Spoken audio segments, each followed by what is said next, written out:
In this video, we will see how to bring data from different file formats into Altair Monarch. Data may be loaded from the Start, Preview, or Prepare screens. Files may be easily dragged in, as we see for this Excel file. Depending on the file format, different windows may appear. Here we have the Excel Explorer, where you can specify which table to open, and then load or preview the data. Clicking on Preview brings us to an interface where you can review and check the quality of the data.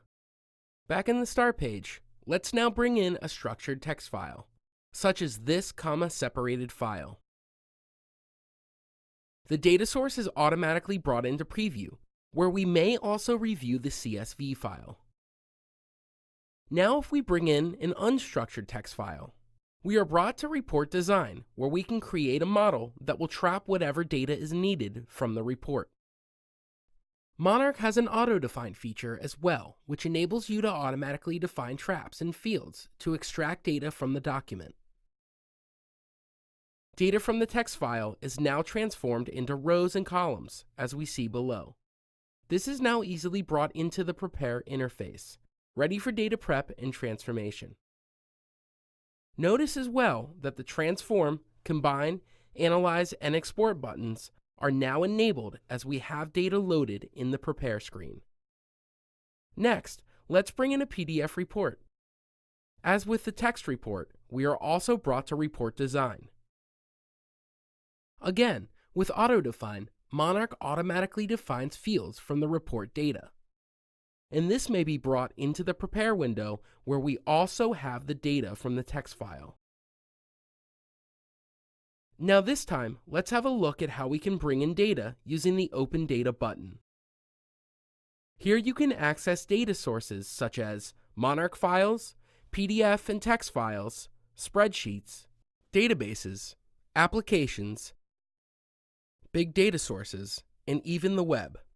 More data source connections are available from the library, local sources, data from an Altair Knowledge Hub server, as well as from the Monarch public site. Let's try a SQL Server database. Simply authenticate to a server that you have rights to. Fetch the databases available on the server and choose whatever you are interested in. Next, load the database tables and choose a table. Click OK, and the table is loaded into Preview. As with the previous data sources, you can review the data here to see if this is what you want. You can then go ahead and load the table into Prepare. Now it is also possible to make changes to this connection dynamically by going into Edit Table Info. For example, you can choose specific columns to include, and even directly modify the SQL query. Finally, here in the Preview window, there is an Add button that behaves like the Open Data button in the Start page, and it is available from the Prepare window as well.